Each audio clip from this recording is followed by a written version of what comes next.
Hello everyone, I am Radha Pandey and once again we are going to learn the chapter of class 12th physics that is ray optics. आज की class में हम लोग previous year question करेंगे। हमने पीछे जो topics cover करे हैं उससे रिलेटेड जो प्रीवियस ईयर क्वेश्चंस आए हुए हैं मेंस और नीट के अंदर मैं वो कराऊंगी आपको, और कुछ अच्छे सवाल जो मुझे काफ़ी पसंद है वो भी मैं आपको कराने की कोशिश करूंगी। तो शुरू करें वीडियो को, आइए चलिए। सबसे पहले आज का जो सवाल है, सबसे पहला सवाल जो होगा हमारा वो देखिए आप क्वेश्चन। मेरे पास दो प्लेन मिरर है, ठीक है, ये दो अपने पास प्लेन मिरर है और एक का नाम M1 रख दिया है हमने और एक का नाम M2 हमने नहीं रखा, क्वेश्चन में दिया हुआ है। ये कोई ऑब्जेक्ट है जो M1 मिरर से L/3 डिस्टेंस पर है और दोनों मिरर के बीच का दूरी जो है वो L है, ठीक है। क्वेश्चन पूछ रहा है कि the distance between the images, the distance between, एक मिनट थोड़ा सा इसको सही करना, तो the distance between any two images, the distance between any two images cannot be, पहला ऑप्शन है 4L/3, दूसरा ऑप्शन है 2L/3, तीसरा ऑप्शन है 2L और चौथा ऑप्शन है 3L/2, ठीक है। पहले क्वेश्चन को समझो, सवाल क्या पूछ रहा है तुमसे। आओ, सवाल समझ गए हो तो क्या पूछा है इन्होंने, मैं बताती हूँ। इन्होंने सवाल पूछा है कि कोई दो, आप तो ये तो आप समझ में आ गया कि कैसे है, दो मिरर है M1 M2, दोनों के बीच का दूरी L है और आपके एक मिरर से जो ऑब्जेक्ट की दूरी है वो L/3 है। अगर इस एक मिरर से इसका L/3 दूरी है तो तुम बता सकते हो मुझे कि जो दूसरा वाला मिरर होगा उससे इसका डिस्टेंस जो होगा वो 2L/3 होगा। सही है, ये चीज तो तुमको पता है। चलो, अब ये क्वेश्चन पूछ रहे हैं कि यहाँ जो चार ऑप्शंस लिखे हैं इनमें से वो कौन सा ऑप्शन है जो कभी भी किसी दो इमेज के बीच का पॉसिबल डिस्टेंस हो ही नहीं सकता है। क्या मतलब हुआ, मतलब मान लो इस मिरर से कोई दो इमेज बनी इस तरफ, उनके बीच का डिस्टेंस, इस मिरर से कोई दो इमेज इधर बनी उसके बीच का डिस्टेंस, या फिर इस मिरर से कोई एक डिस्टेंस मतलब कोई एक इमेज बना और इस मिरर से कोई एक इमेज बना और उन दोनों के बीच का डिस्टेंस, इन चार में से कोई एक ऑप्शन है जो पॉसिबल ही नहीं है कि कभी हो सकता है। दो इमेजेस के बीच की दूरी, इनमें से कोई एक ऑप्शन है जो कभी पॉसिबल नहीं है, हो ही नहीं सकता है, वही ढूंढ के बताना है कि कौन सा है। सही है, तो आओ थोड़ा स्टार्ट से बात करते हैं, शुरू से। हम लोगों ने पढ़ा था कि दो मिरर जब अगर पैरेलली प्लेस्ड हो तो मैंने आपको कहा था कि आप इसको सोल्यूशन में ऐसे लेके चलो कि भाई ठीक है, ऐसे M1 मिरर रख लिया और ये M2 मिरर रख लिया और दोनों के बीच का दूरी लिख लिया L, है ना। तो जो पहला इमेज बनेगा M1 मिरर से वो L/3 बनेगा पीछे इसके, तो मैं कह सकती हूँ कि फर्स्ट इमेज का जो दूरी होगा वो L/3 होगा, इस मिरर से L/3 पीछे बनेगा। वही जो दूसरा मिरर होगा, सेकंड मिरर है, वो 2L/3 पीछे इमेज बनाएगा, तो 2L/3। चलो, अब M1 से जो दूसरा इमेज बनेगा, देखो ये पहले इमेज की दूरी हो गई M1 M2 से, अब M1 से जो दूसरा इमेज बनेगा वो M2 का पक्का इमेज रहा होगा, समझना। इस M2 से बनने वाला जो इमेज है उसको ये ऑब्जेक्ट की तरह ट्रीट करेगा और अब इसका इमेज ये बनाएगा। तो कैसे हम लोगों ने कैसे इसको सॉल्व किया था भाई, तो मैंने बोला था सिंपली आपको यहाँ वाला जो डिस्टेंस है उसको लेना है और उसमें ये बीच वाला डिस्टेंस ऐड कर देना है। तो 2L/3 में आप L ऐड कर दोगे तो ये बन जाएगा 5L/3, सही है। जबकि दूसरे केस में आपको क्या करना है, फिर से L/3 में आपको फिर से L ऐड करना है। मतलब क्या है कि इससे बनने वाला जो इमेज है उसको ये ऑब्जेक्ट की तरह ट्रीट करेगा और अपने पीछे बनाएगा, समझ रहे हो। ये पूरा कॉन्सेप्ट था और सॉल्व ऐसे करना है फटाफट कि यहाँ का डिस्टेंस बीच में प्लस लेना है, प्लस L लेना है, बीच वाला डिस्टेंस जोड़ के यहाँ लिख देना है, फिर ये वाला डिस्टेंस इसमें प्लस L लिख लेना है, फिर यहाँ जोड़ के लिख देना है। तो बताओ जरा कितना होगा ये, 4L/3, तुम्हारे सामने जोड़ते चल रही हूँ, देखते चलना। फिर आ जाओ, इधर आ जाओ, 4L/3 प्लस L कितना हो जाएगा, 7L/3, सही है। चलो इसका बताओ जरा कितना हो जाएगा, 5L/3 प्लस L, बताओ कितना हो जाएगा, 8L/3। आ जाओ, फिर से आ जाओ जरा, बताना मुझे अगला, 8L/3 प्लस L, बताना जरा, 11L/3। इधर बताओ जरा कितना हो जाएगा, 7l/3 प्लस l 10l/3। सही है क्या? तो मेरे पास देखो जरा कुछ इमेजेस के पोजीशंस आए हुए हैं, ध्यान से देखना। ये मेरा पहला इमेज रहा होगा M1 M2 से, ये मेरा दूसरा इमेज रहा होगा, ये मेरा तीसरा इमेज का पोजीशन रहा होगा, और ये मेरे चौथे इमेज का पोजीशन है। इसके आगे की जरूरत नहीं पड़ेगी, आपको पता चल जाएगा जो मैं समझाना चाहती हूँ। यहाँ पर पोजीशंस देख लो जरा, मैं इसको गोल घेर देती हूँ ताकि तुमको ये पॉइंट आउट हो सके कि कौन से डिस्टेंस की बात कर रही हूँ। ये है वो इमेजेस के डिस्टेंस, लोकेशन मतलब। सही है। अब तुम शायद यहाँ पर देख के बोलो कि मैम देखिए 4l/3 2l/3 तो ऑप्शन वाला आ गया यहाँ पे, तो ये तो दोनों नहीं हो सकता मैम। नहीं नहीं नहीं, सुनो, ऐसी बात नहीं है। इन्होंने पूछा है दो इमेज के बीच का डिस्टेंस, और ये जो डिस्टेंस है वो मिरर और इमेज के बीच का डिस्टेंस है ना, तो ये एक्चुअली चीज डिफरेंट है और ये चीज डिफरेंट है। ठीक है, तो ये क्या पूछ रहे हैं, ये किस तरह के डिस्टेंस की बात कर रहे हैं? तो इन दोनों को आपस में सब्ट्रैक्ट करो। ये M2 से बनने वाला पहला इमेज 2l/3 और दूसरा इमेज 4l/3, इनके बीच का डिस्टेंस यहां पर लिखा हुआ है। समझ गए बात को?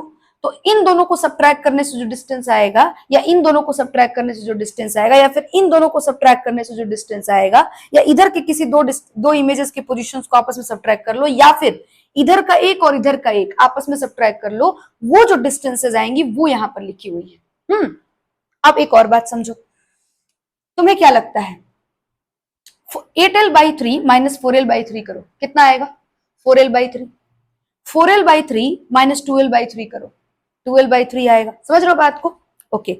10l/3 और 4l/3 माइनस करो, ठीक है, 6l/3। ठीक है, तुम देख लो सारे जो इधर इमेज के दो इमेजेस के जो लोकेशंस हैं उनके बीच को, जब उनके डिस्टेंस को हमने जब घटाया आपस में, तो जो उनके बीच का, दो इमेजेस के बीच का जो डिस्टेंस आया है, वो डिस्टेंस l/3 का इंटीग्रल मल्टीपल है।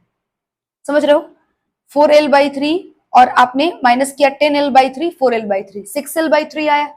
तो ये जो डिस्टेंस आ रही है दो इमेजेस के बीच की, वो इंटीग्रल मल्टीपल है l/3 की। उसी तरीके से इधर माइनस कर लो, 11l/3 और 7l/3, 3l/3। 11l/3 5l/3 minus कर लो, 6l/3। सही है। 7l/3 और 5l/3 2l/3, सबकी सब इंटीग्रल मल्टीपल है, देख पा रहे हो? ओके। तुम चाहो तो इनमें से भी किसी को एक दूसरे के साथ घटा के देख सकते हो। 11l/3 8l/3, सही है, 3l/3 आएगा। तो ये सारी की सारी, मतलब ध्यान से देखो मैं क्या कहने की कोशिश कर रही हूं। मैं कह सकती हूं क्या कि all the distances between any two images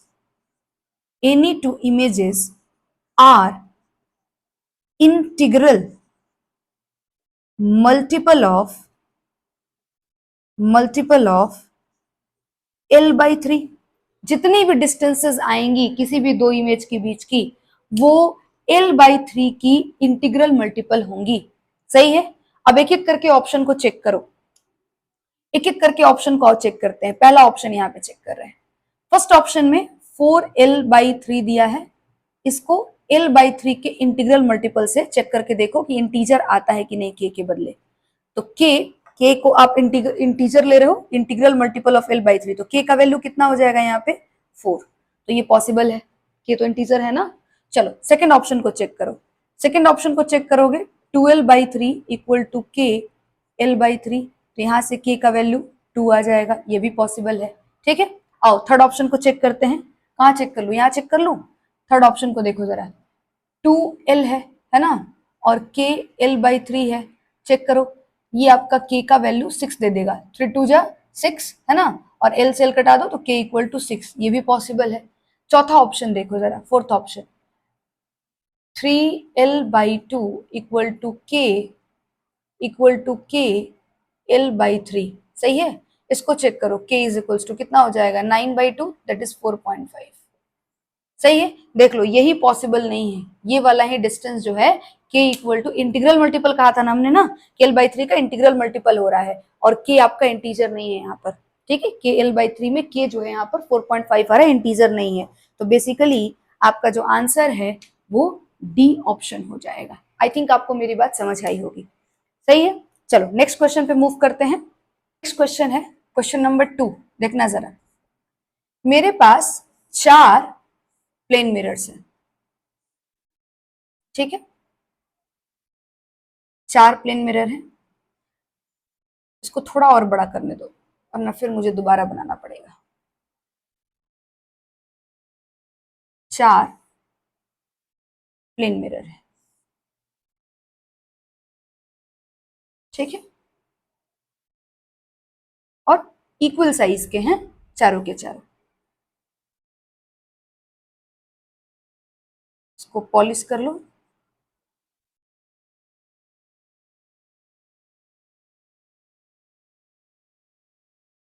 और इनके कुछ नाम रख लो, ए, बी, सी और ये रहा डी, ठीक है।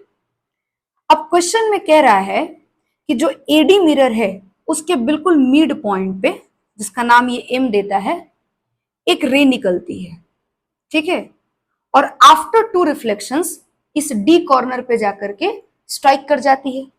तो 2 रिफ्लेक्शंस कैसे होंगी, एक बार यहां से जो रे निकला वो इस पर जाना चाहिए, फिर यहां से टकरा के यहां जाना चाहिए, और फिर यहां से टकरा के डी कॉर्नर पे आए, तभी 2 रिफ्लेक्शंस होंगी, एक बार यहां पर और एक बार यहां पर। तो देखना जरा, ये एम मिरर से मैंने यहां पर आपको रे भेज दिया, ठीक है, क्वेश्चन का लैंग्वेज यही है, समझ रहे हो, एम मिरर से मैंने रे यहां भेज दिया, ठीक है। यहां जाने के बाद ये जो रे है ये बेसिकली यहां से रिफ्लेक्ट बैक हुई होगी और रिफ्लेक्ट बैक होकर के वो चली गई होगी इस मिरर पर, ठीक है। और यहां जाने के बाद वंस अगेन स्ट्राइक करने के बाद यहां पे फिर से ये रिफ्लेक्ट होगी, ठीक है,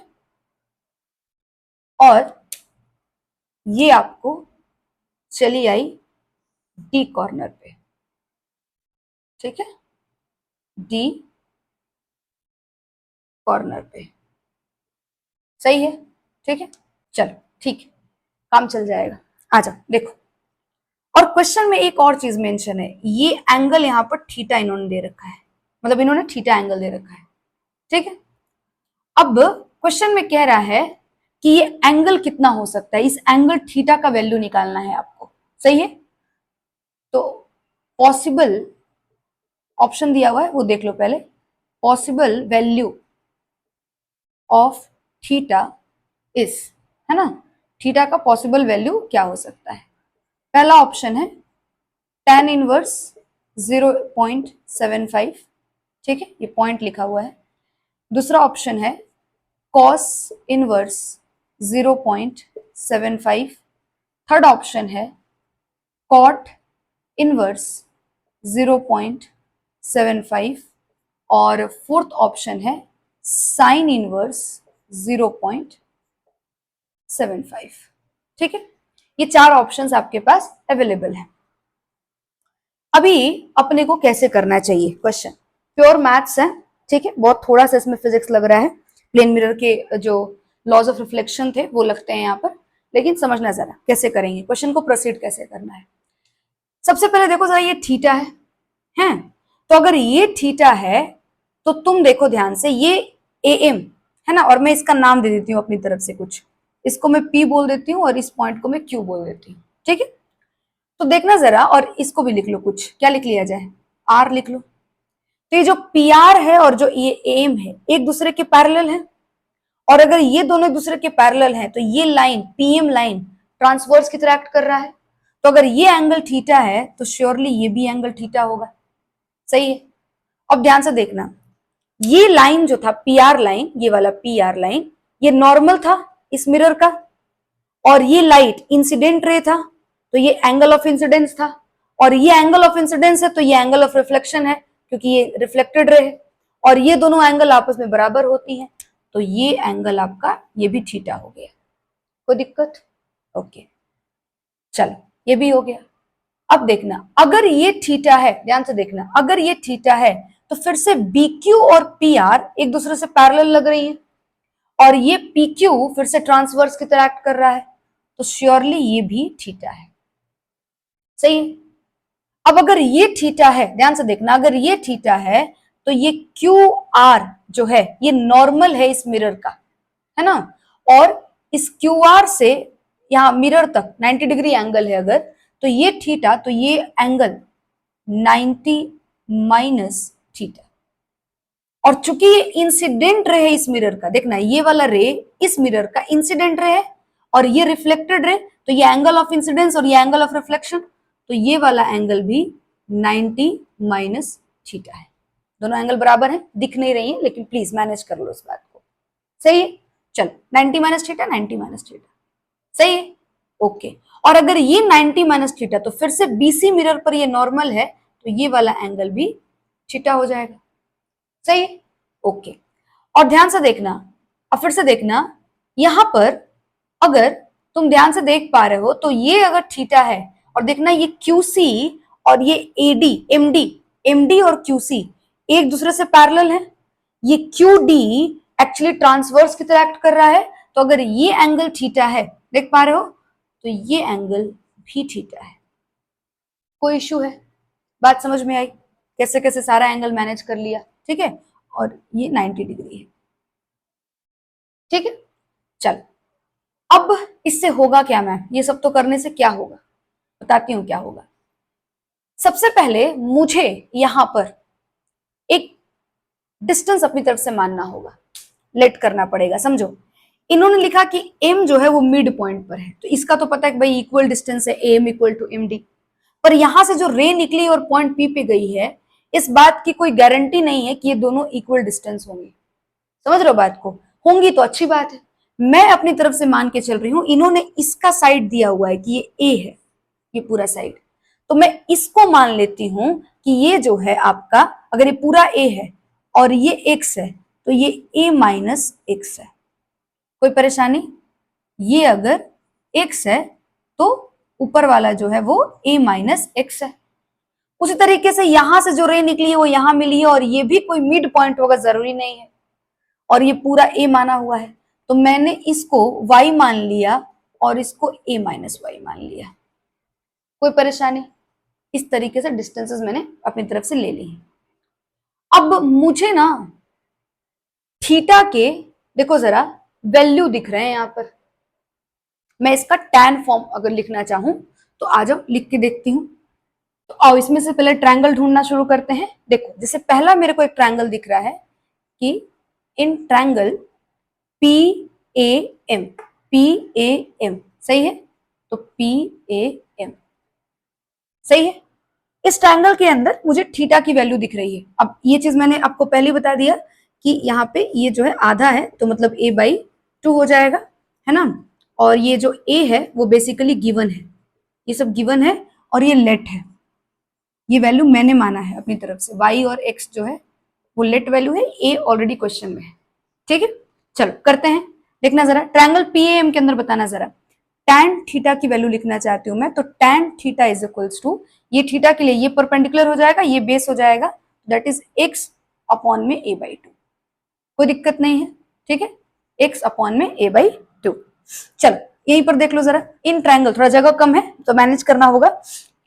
एक और ट्रायंगल दिख रहा है, देखो मुझे यहाँ भी एक ट्रायंगल दिख रहा है, सही है, ये ले लो, ये ले लो, कोई अलग बात नहीं है, सेम ही चीज है। यहाँ पे ट्रायंगल देखना जरा, बताना इस ट्रायंगल के लिए क्या लिखना चाहिए। इन ट्रायंगल, इसका नाम लिखो PBQ, PBQ, है ना। क्या हो जाएगा? tan theta is equals to, इसके लिए देखो ये परपेंडिकुलर है, तो A माइनस एक्स अपॉन में ये वाला y, ठीक है। चलो एक और ट्रायंगल दिख रहा है मुझे, देखो तो जरा, ये भी एक ट्रायंगल दिख रहा है मुझे, ट्रायंगल QCD, ठीक है, ट्रायंगल QCD सही है।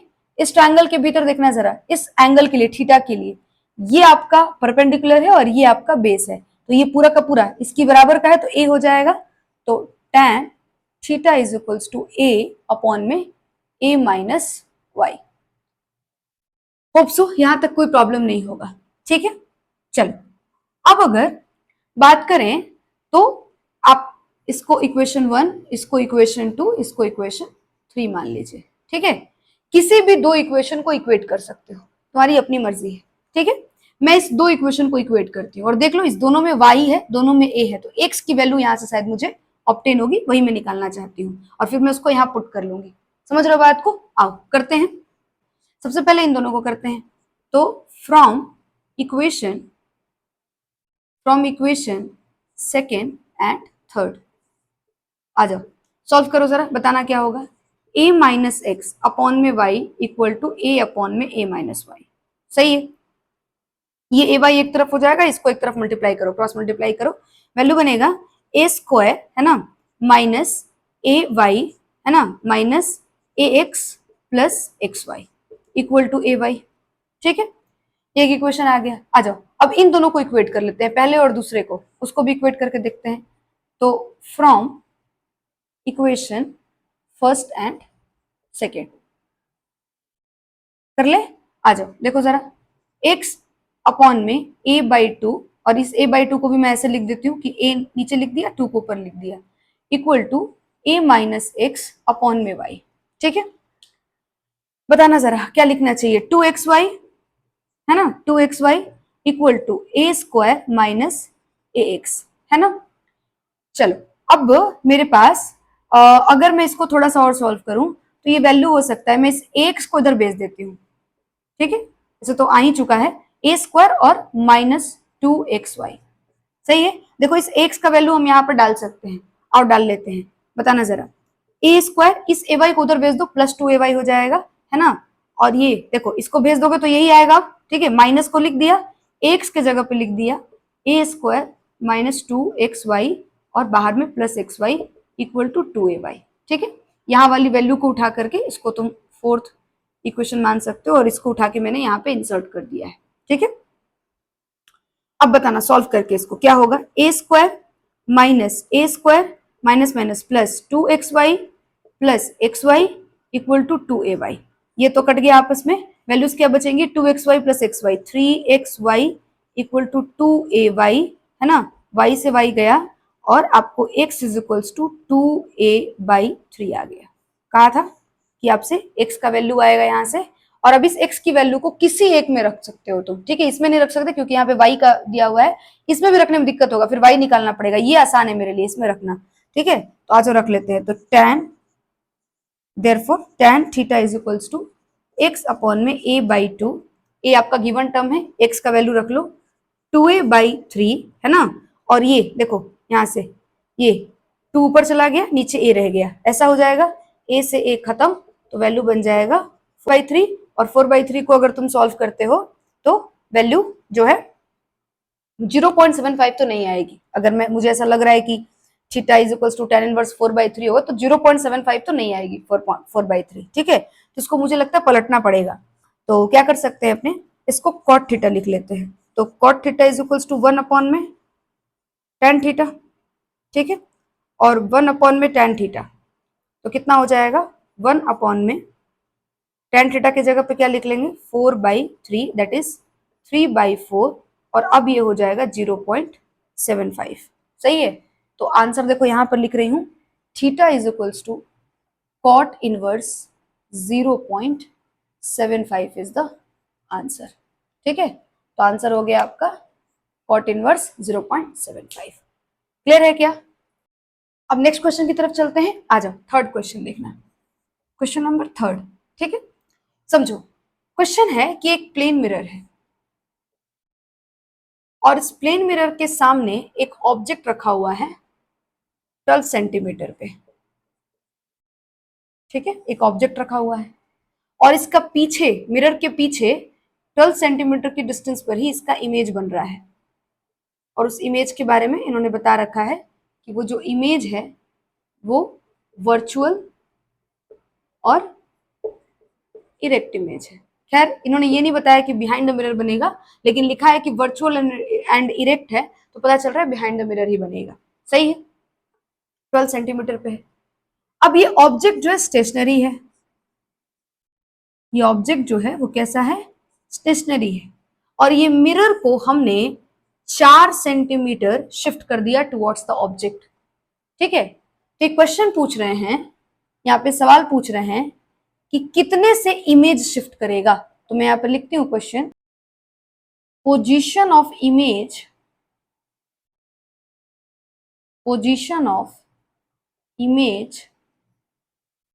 would be shifted would be shifted. ठीक है, पहला ऑप्शन है 8 सेंटीमीटर टुवर्ड्स द मिरर, दूसरा ऑप्शन है 8 centimetre away from the mirror. ठीक है, तीसरा ऑप्शन है 4 centimetre towards the mirror, towards the mirror, और चौथा ऑप्शन है 2 सेंटीमीटर टुवर्ड्स द मिरर। ठीक है, ये क्वेश्चन पूछा गया है आपसे। अब ये मेंस का क्वेश्चन है, ठीक है, ध्यान से सुनना, कुछ करना ही नहीं है सवाल में, बहुत सिंपल सी चीजें हैं, समझना जरा। अगर एक ऑब्जेक्ट से मिरर 12 सेंटीमीटर की दूरी पे है, या फिर मिरर से ऑब्जेक्ट जो है वो 12 सेंटीमीटर की दूरी पर है, ठीक है, और तुमने मिरर को 4 सेंटीमीटर और ऑब्जेक्ट की तरफ शिफ्ट कर दिया, तो पहले ऑब्जेक्ट डिस्टेंस 12 सेंटीमीटर था, जो नया ऑब्जेक्ट डिस्टेंस होगा वो तुम बताओ कितना होगा, 8 सेंटीमीटर होगा। सही है, 4 सेंटीमीटर तुमने और ऑब्जेक्ट की तरफ शिफ्ट कर दिया, तो अब ऑब्जेक्ट और मिरर के बीच में नया जो ऑब्जेक्ट डिस्टेंस बनेगा वो कितना होगा, 8 सेंटीमीटर होगा। तो इमेज भी हर हाल में कितना होना चाहिए, 8 सेंटीमीटर होना चाहिए, है ना। अब समझो, नया जो इमेज डिस्टेंस है वो भी 8 सेंटीमीटर होना चाहिए। अब बहुत सारे बच्चे क्या करेंगे, उनको दिखेगा कि ठीक है भाई 12 सेंटीमीटर पहले था, अब 8 सेंटीमीटर पे आ गया, मतलब 4 सेंटीमीटर शिफ्ट हो गया है। नहीं नहीं, ध्यान से सुनना, ये समझ में आया पहले कि जो नया इमेज डिस्टेंस होगा वो अब 8 सेंटीमीटर होगा, क्योंकि नया ऑब्जेक्ट डिस्टेंस अब 8 सेंटीमीटर हो चुका है। अब कैसे करेंगे, सबसे पहले करेंगे, पहले बताना जरा मुझे, पहले ऑब्जेक्ट और शुरुआत में जो ऑब्जेक्ट था और जो इमेज बना था उसके लिए उनके बीच का दूरी कितना था, तो लिख लेते हैं जरा इसको, बताना। Distance between object and image is 24 centimetre, that is 12 plus 12। ठीक है, new distance, new distance between object and image, अब जो नया डिस्टेंस है ऑब्जेक्ट और इमेज के बीच में वो कितना है। अब ऑब्जेक्ट 8 सेंटीमीटर पे है, अब ऑब्जेक्ट 8 सेंटीमीटर पे और मिरर भी 8 सेंटीमीटर पे है, दैट इज 16 सेंटीमीटर, 8 प्लस 8, है ना। शुरुआत में 24 सेंटीमीटर था ऑब्जेक्ट और इमेज के बीच का दूरी, और अब 16 सेंटीमीटर है, मतलब कितने का शिफ्ट हो गया, तो तुम बता दो। Shift is equals to 24 minus 16, that is 8 centimetre, and और वो भी किधर किधर होगा, टुवर्ड्स द मिरर, तो टुवर्ड्स द मिरर मतलब फर्स्ट ऑप्शन। क्लियर है क्या, बहुत सिंपल क्वेश्चन है, लेकिन थोड़ा सा समझ बूझ से नहीं लगाओगे तो आंसर इसका 4 सेंटीमीटर भी बहुत बार गलती करके बच्चे चले आएंगे। क्लियर है, आ जाओ नेक्स्ट क्वेश्चन की तरफ चले। देखो हमारा नेक्स्ट क्वेश्चन है, देखना जरा, सॉरी 4 होगा ना, चलो देखो, ये भी एक मेंस का ही क्वेश्चन है। ये एक फिर से आपके पास देखो प्लेन मिरर है, और इस प्लेन मिरर के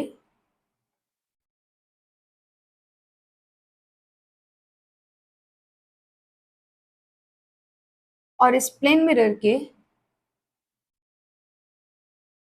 बीच में, मतलब बीच में नहीं, दो मिरर के बीच में यहाँ पर एक पॉइंट P है, और इस मिरर से इस पॉइंट P की जो दूरी है, ठीक है, वो A है, और इस मिरर से ये जो दूरी है वो 2A है। ठीक है, इसको तुम M1 मिरर मान लो और इसको तुम M2 मिरर मान लो।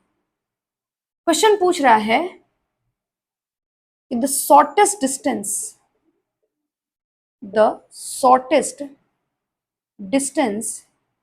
between the images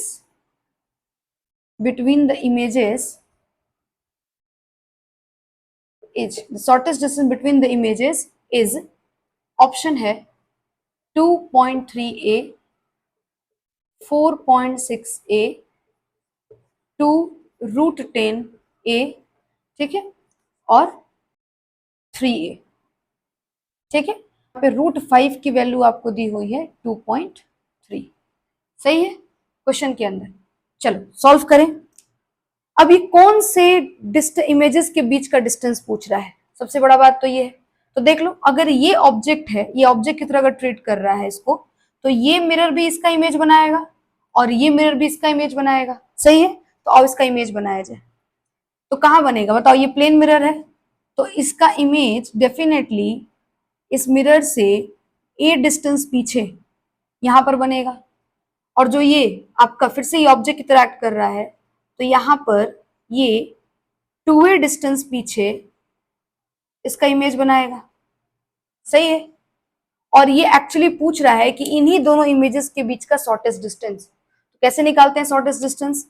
उस दोनों इमेजेस को आपस में उनके लोकेशन को मिला दो। ठीक है, स्केल से मिलाना यार, बिल्कुल सीधा होना चाहिए। और यही तुमको जो डिस्प्लेसमेंट यहाँ पर होगा यही आपका शॉर्टेस्ट डिस्टेंस हो जाएगा। ठीक है, तो मैं इसको लिख लेती हूँ कि ये शॉर्टेस्ट डिस्टेंस है। ठीक है, और मैंने इसको x लिख लिया है।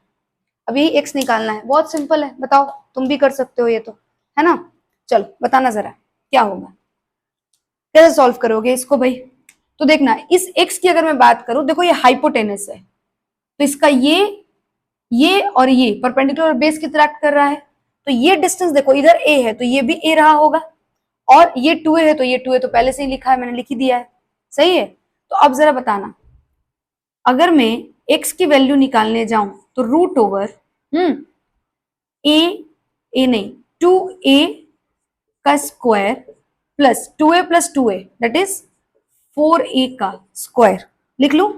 चलो सॉल्व करो और बताओ तुमको क्या लिखना चाहिए। 4a square plus 16a square and that is √20a square. सही है, अब 20 को तोड़ दो 5 इंटू 4 में, है ना, तो आ जाएगा 2√5a, और √5 का वैल्यू उन्होंने खुद ही दे रखा है 2.3a। तो बस सॉल्व कर दो, आंसर आ गया 4.6a। This is the answer. कोई दिक्कत नहीं है, समझ आया। चलो नेक्स्ट क्वेश्चन पे आते हैं। देखो ये क्वेश्चन मैंने लिख दिया है पहले से ही। ठीक है, इसमें थोड़ा सा ऑप्शन भी थोड़ा अच्छा खासा है, तो वो देखो जरा समझो। ये क्वेश्चन भी बहुत अच्छा है, इसको भी समझने की कोशिश करना। क्या है सवाल में है कि इंसिडेंट रे, रिफ्लेक्टेड रे और आउटवर्ड ड्रॉन नॉर्मल, है ना, इनको 3 यूनिट वेक्टर से रिप्रेजेंट किया जा रहा है ए बी सी, है ना। अब ये पूछ रहे हैं कि बताओ इस ए बी सी के बीच में करेक्ट रिलेशन, यहाँ पर जो 4 ऑप्शंस दिया हुआ है उसमें से कौन सा है। सही है, सबसे पहला काम क्या करना चाहिए हम लोग को। सबसे पहले हम लोग भाई अपना जो एक लॉज ऑफ रिफ्लेक्शन के वक्त हमने इंसिडेंट रे, रिफ्लेक्टेड रे को देखा था, ठीक है, वो बनाकर देख लेते हैं। तो ये हमारा मिरर है, ठीक है, ये हमारा मिरर है और ये हमारा नॉर्मल है, और इनके अकॉर्डिंग आउटवर्ड ड्रॉन नॉर्मल है, मतलब बाहर की तरफ निकल रहा है नॉर्मल, और इस नॉर्मल से थीटा एंगल पर ये जो है इंसिडेंट रे है। ठीक है, इंसिडेंट रे है जो कि एंगल ऑफ इंसिडेंस इसका थीटा आई है, और यहीं से एक रे रिफ्लेक्ट बैक हो रही है और उसका थीटा आर है, और ये दोनों एंगल आपस में बराबर है। ठीक है, ये दोनों एंगल आपस में बराबर है। चलेगा, आ जाओ देखना, यहां पर इन्होंने इसको मार्क किया हुआ है, क्या बोला है कि भाई जो इंसिडेंट रे है वो ए वेक्टर है, जो रिफ्लेक्टेड रे है वो बी वेक्टर है, और जो आउटवर्ड ड्रॉन नॉर्मल है वो सी वेक्टर है। ठीक है, हम यहाँ पर एक नॉर्मल जो एक्सिस होता है उसको बना लेते हैं, क्योंकि ये तो दिख रहा है कि वेक्टर के फॉर्म में रिप्रेजेंट किया है। हम एक नॉर्मल अगर एक्सिस बना लें तो ये हमारा जो होगा, ये हमारा जो होगा वो y एक्सिस होगा, ठीक है, और ये हमारा x एक्सिस होगा +x, और ये +y। ठीक है, चलो अब देखना जरा क्वेश्चन के अंदर। तो मुझे बताओ, जो ये अगर इसको वेक्टर के फॉर्म में माना है तो इसके तो कंपोनेंट्स हो जाएंगे यार, है ना। कर ले क्या कंपोनेंट्स, आ जाओ कर लेते हैं। देखो ये कंपोनेंट इसका कुछ इस तरह से होगा और इसके कंपोनेंट अगर देखोगे तो वो कुछ इस तरह से होंगे। दिख रहा है, एक कंपोनेंट यहाँ पे और एक कंपोनेंट यहाँ पे, ठीक है। अब ये थीटा एंगल है तो श्योरली ये वाला थीटा होगा, है ना। और जो थीटा होता है कॉस कंपोनेंट होता है। वैल्यू कितनी हो जाएगी, ए, बताना जरा, ए कॉस थीटा, ठीक है। और देखो ये माइनस वाई एक्सिस में है तो माइनस जे कैप, ठीक है। जबकि ये वाली कितनी हो जाएगी, ए साइन थीटा आई कैप। बिल्कुल उसी तरीके से यहां पे बताना जरा, ये आपका थीटा है तो ये हो जाएगा cos component B cos theta I cap, है ना। और ये जो है आई कैप कह रही हूं, सॉरी जे कैप, और ये हो जाएगा B sine theta I cap, ठीक है। और सी तो सिर्फ वाई एक्सिस में है तो आप तो यहाँ पर बस जे कैप लिख लो, काम हो जाना है। तो और तीनों वेक्टर को मैं लिखूं यहां पर तो बताना जरा क्या लिखना चाहिए मुझे। ए वेक्टर इज इक्वल्स टू मैं लिखूंगी ए sign theta I cap minus A cos theta J cap, ये माइनस आगे आ गया ऐसे लिख लिया।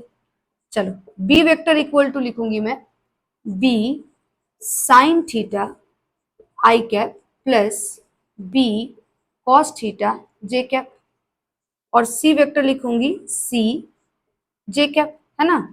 और बेसिकली ये ए बी ये सब क्या है, मैग्नीट्यूड है।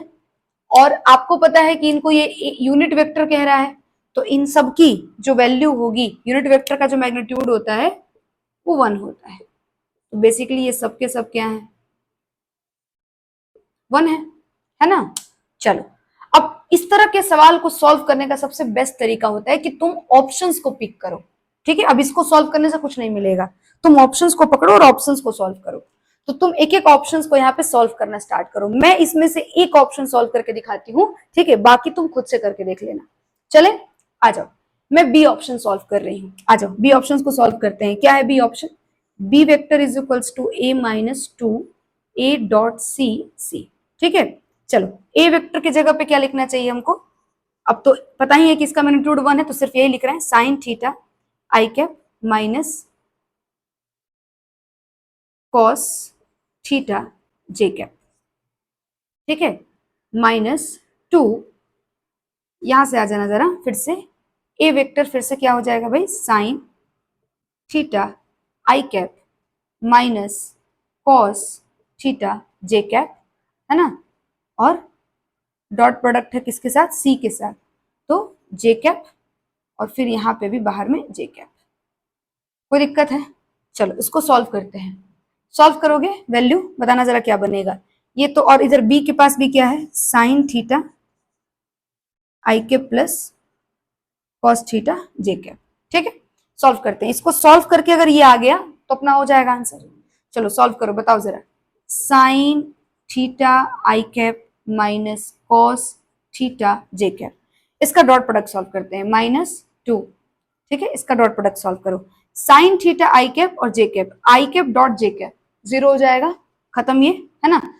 और सबको पता है ना ये डॉट प्रोडक्ट में जो आपका आई और जे है उसके बीच का एंगल 90 डिग्री है और कॉस 90 0 होता है। तो डॉट प्रोडक्ट में देखो इधर आई कैप डॉट जे कैप, है ना, आई कैप डॉट जे कैप 0 आ जाता है, जे कैप डॉट के कैप, जे कैप डॉट के कैप ये भी 0 हो जाता है, ठीक है। के कैप डॉट आई कैप ये भी 0 हो जाता है। जबकि यहीं पर अगर ये ऐसा हो, ठीक है, इसको मुझे मिटाना पड़ेगा, ठीक है, समझ लो इधर आई कैप डॉट आई कैप ये 1 होता है, ठीक है, क्योंकि इनके बीच में देखो दोनों सेम डायरेक्शन में है तो इनके बीच में कॉस 0 है और कॉस 0 0 डिग्री एंगल है और डॉट कॉस से खुलता है तो कॉस 0 का वैल्यू 1 होता है। बात समझ में आई, ये दोनों सेम डायरेक्शन में है तो इनका एंगल, इनके बीच का एंगल 0 डिग्री होगा और डॉट कॉस से खुलता है तो इसका अगर तुम इसको सॉल्व करते तो ये लिखते तुम कि आई स्क्वायर कॉस थीटा, और वो थीटा 0 होता और कॉस 0 1 होता है और ये आई एक्चुअली यूनिट वेक्टर है और इसका मैग्नीट्यूड 1 मानते हैं तो बेसिकली ये 1 आता। समझ गए बात को। तो आई डॉट आई 1 होता है, जे डॉट जे भी 1 होता है, के डॉट के भी 1 होता है, आई होप हम समझा पाए हैं क्या बोलने की कोशिश कर रहे हैं। ठीक है, वेक्टर है सिंपल। चलो अब देखो जरा यहां पर इसको लगाओ, आई कैप डॉट जे कैप, एक बार इसका मल्टीप्लाई इससे फिर इसका मल्टीप्लाई इससे, ऐसे ही करना है। ठीक है, तो I cap dot J cap zero हो जाएगा, नहीं लिखेंगे।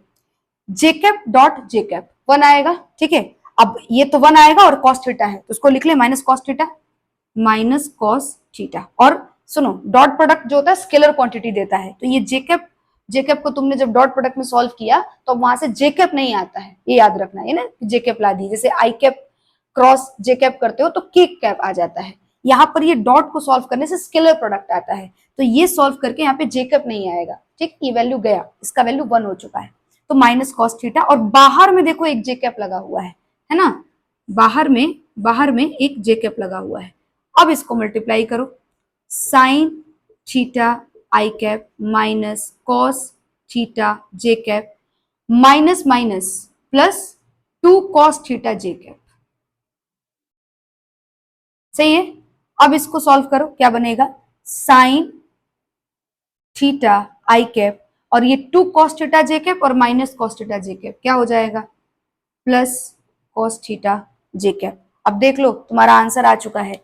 ये जो वैल्यू है ये आरएचएस की वैल्यू है और ये देखो तुम्हारा एलएचएस का वैल्यू है, मतलब दोनों वैल्यू एक दूसरे के बराबर हैं, तो ये रिलेशन बिल्कुल करेक्ट है। क्लियर है क्या? ओके चलो, और आज का लास्ट क्वेश्चन देखना जरा। क्वेश्चन है मेरे पास, ठीक है, ये लास्ट क्वेश्चन कहो नोट कहो, बड़ा फेमस है ना, पेपर में पूछा हुआ ये भी प्रीवियस ईयर ही है। क्वेश्चन नंबर 6 है ना, ये पूछते हैं सवाल ऐसे कि दो मिरर को कैसे रखा जाए कि उससे तीन इमेज फॉर्म हो।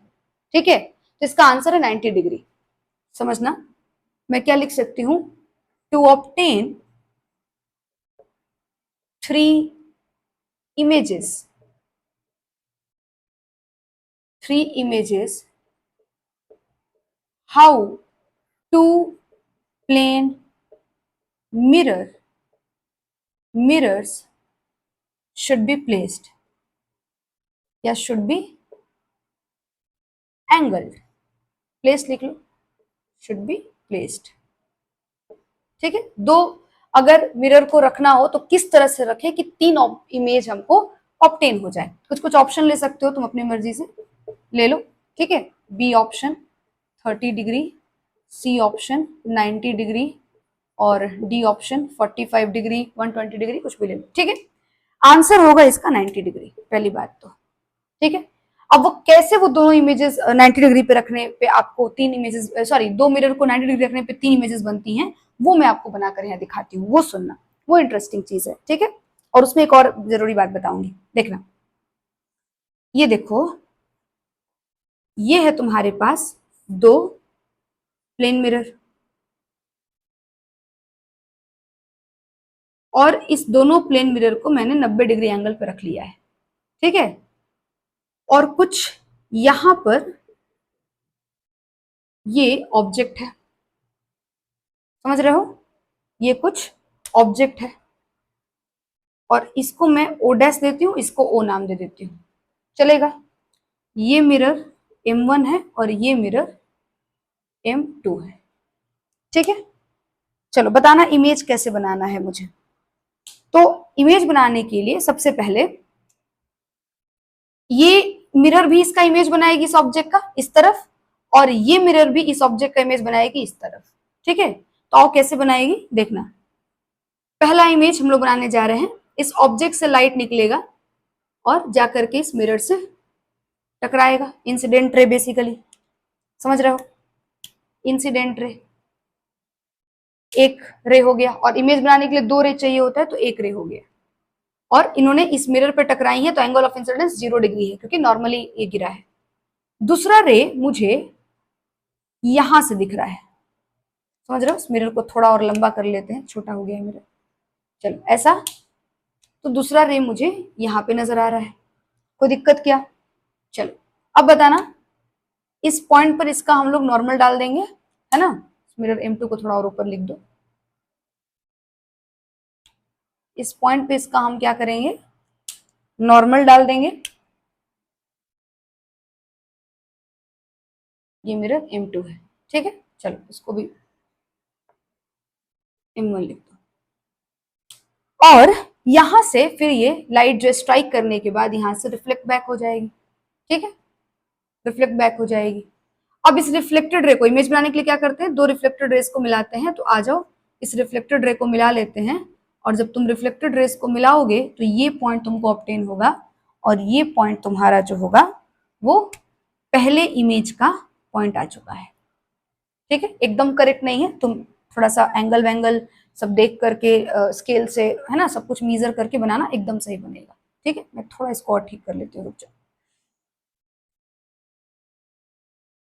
ये थोड़ा और दूर जाएगा, समझ रहे हो।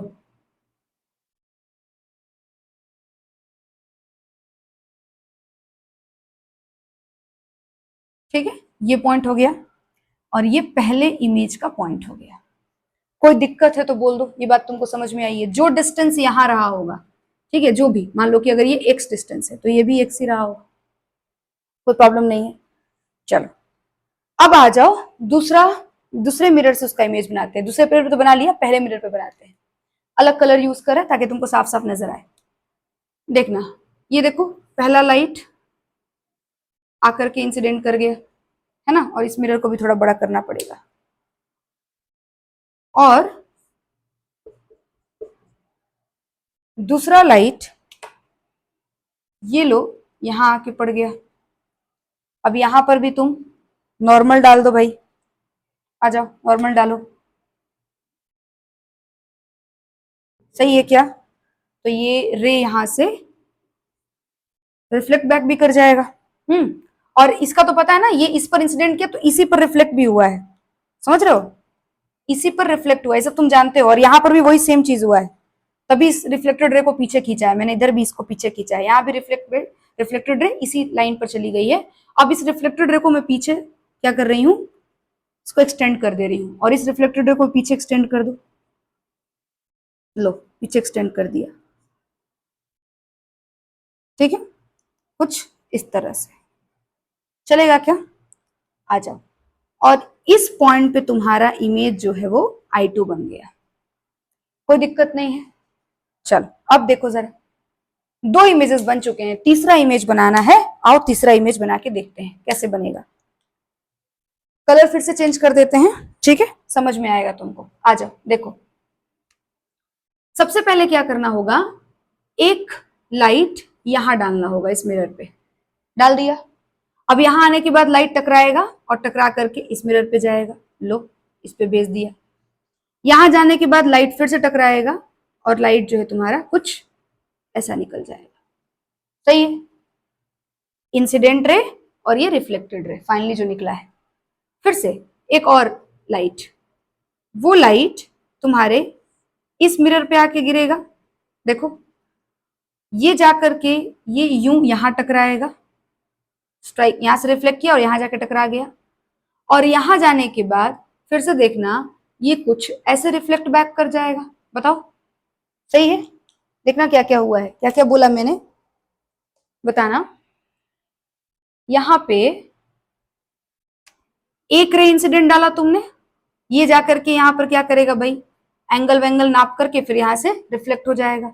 फिर यहां पहुंचा, फिर यहां से एंगल वेंगल नाप करके और फिर रिफ्लेक्ट बैक हो जाएगा, ठीक है। एक रिफ्लेक्टेड रे ये हो गया RR1। फिर तुम्हारा एक लाइट यहां से इंसिडेंट किया, ठीक है, यहां से एंगल वेंगल थोड़ा इसको सही कर लेना स्केल से, ठीक है, एंगल वेंगल नाप करके और ये यहां पहुंचा। यहां पहुंचने के बाद फिर से नॉर्मल डाल दो, ठीक है, यहां से भी एंगल वेंगल देख करके और ये रिफ्लेक्ट हो गया, और ये तुम्हारा दूसरा एक रिफ्लेक्टेड रहे RR2, समझ रहे हो। अब देख लो, इस इंसिडेंट रे का रिफ्लेक्टेड रे यहां पर है, और इस इंसिडेंट रे का रिफ्लेक्टेड रे यहां पर है, और इमेज बनाने के लिए रिफ्लेक्टेड रे को मिलाना होता है। और देखो दोनों रेज, ध्यान से सुनना, दोनों रेज इस तरह से आउटवर्ड निकलनी चाहिए, बाहर जानी चाहिए, तभी वो पीछे कहीं मिलेंगी, पैरेलल नहीं हो जानी चाहिए, ध्यान रखना। ये RR1 और ये RR2 कुछ इस तरह से निकलनी चाहिए, तभी वो पीछे मिल सकेंगे। समझ पा रहे हो बात क्या मैं बोल रही हूं। अब इसको पीछे मिला लो, आओ पीछे मिला लो, तो डर है कहीं ये बोर्ड से बाहर ना निकल जाए, ठीक है, लग ही रहा है निकलेगा। चलो कहीं कुछ यहां पहुंच गया है, काम हो गया। और ये तुम्हारा थर्ड इमेज है, समझ में आ रहा है? तो ये तुम्हारा तीसरा इमेज बन गया। तो 3 इमेजेस को बनाने के लिए किसी 2 प्लेन मिरर को 90 डिग्री पे अगर प्लेस कर दिया जाए तो आपको ये चीज ऑब्टेन हो जाएगा। समझ आई? अब एक लास्ट बात सुन लो, उसके बाद ये क्लास अपने खत्म कर लेते हैं। सबसे इंटरेस्टिंग बात ये है कि ये जो इमेज, वैसे तो यहां पर ऐसा दिख नहीं रहा है, ठीक है, लेकिन अगर तुम इसको एंगल से नाप करके बिल्कुल स्केल से करोगे तो ये तुमको दिखेगा, ठीक है। क्योंकि यहाँ पर मैंने कुछ भी नहीं नापा है, मतलब ना मुझे एंगल पता है ना मुझे डिस्टेंस पता है, तो सही से प्रॉपर नापा नहीं, पता नहीं है, मतलब स्केल से नापा नहीं है, कुछ फिक्स नहीं करके नापा है, ठीक है, इसलिए मुझे प्रॉब्लम हो रही है। मतलब ये नहीं फिक्स है ना कि ये इतना जितना है उतना ही ये भी है, जितना ये लिया उतना ही ये, फिक्स नहीं कर पाई हूं मैं, स्केल से मैंने नापा नहीं है, तो इसलिए यहाँ पर ये गड़बड़ दिख रहा है। लेकिन एक्चुअली अगर तुम ये सब कुछ सही तरीके से नाप वाप के करोगे, सही तरीके से मेजरमेंट लेके करोगे, तो मेरी बात ध्यान से सुनना, इस एक इमेज, 2 इमेज और 3 इमेज, मतलब पहला, दूसरा और तीसरा इमेज और ये ऑब्जेक्ट, ये एक स्क्वायर के ऊपर आएंगे। स्क्वायर का जो कॉर्नर होता है 4, उस चारों कॉर्नर पे आएंगे। मेरी बात ध्यान से सुनना, ये तुम्हारा ऑब्जेक्ट होगा, ये तुम्हारा पहला इमेज होगा, ये तुम्हारा दूसरा इमेज होगा, दिख रहा है, और ये तुम्हारा तीसरा इमेज होगा। ऑब्जेक्ट, पहला इमेज, दूसरा इमेज, तीसरा इमेज, सही है। और इतना ही नहीं, अगर इनको तुम ध्यान से देखोगे तो इनको अगर मिलाओगे तो ये एक सर्कल के सरकमफेरेंस पर आने वाले पॉइंट्स बन जाएंगे। समझ रहे हो? एक सर्कल के सरकमफेरेंस पर आने वाले पॉइंट्स बन जाएंगे। इसको मैं दोबारा जरा बनाती हूं, ठीक है, रुको एक सेकंड।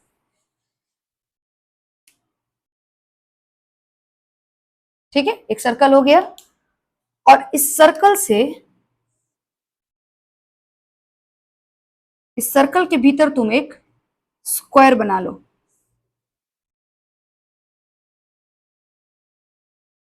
ठीक है, इस सर्कल के भीतर तुम स्क्वायर बना लो,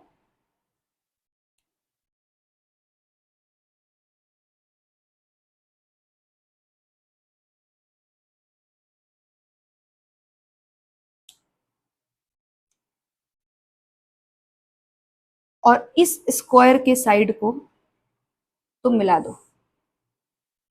सही है, इस स्क्वायर के साइड को तुम क्या कर दो, मिला दो। ठीक है, देख लो, इस पॉइंट पर तुमने ऑब्जेक्ट रखा है, इस पॉइंट पर तुमने पहला इमेज बनाया है, पहला इमेज बनाया है, और इस पॉइंट पर तुमने दूसरा इमेज बनाया है, और इस पॉइंट पर तुमने तीसरा इमेज बनाया है। ठीक है, और मजे की बात यह है साथ ही में कि यहां जो आपका इस स्क्वायर का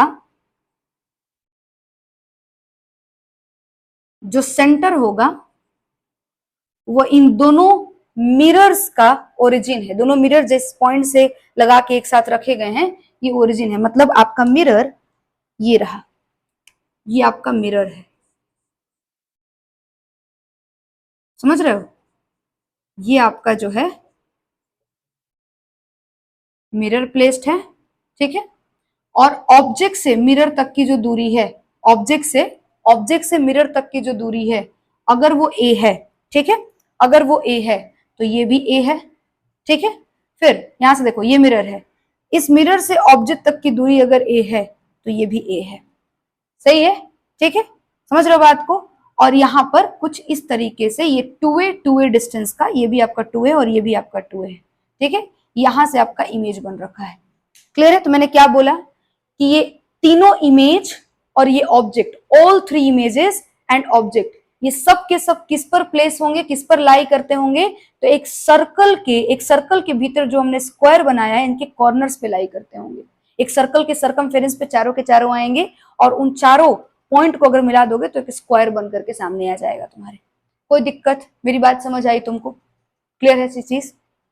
ओके, तो बेसिकली यही तुमको मैं एक चीज बताना चाहती थी। ठीक है, अब तुमने यहां तक चीजें क्या करनी है, ठीक से समझ लेनी है, इनको दोबारा प्रैक्टिस कर लेना है, क्वेश्चंस को लगा लेना है। ठीक है, और मिलते हैं नेक्स्ट वीडियो में, और फिर इस टॉपिक को आगे कंटिन्यू करते हैं, मतलब आगे के टॉपिक को कंटिन्यू करते हैं। Thank you.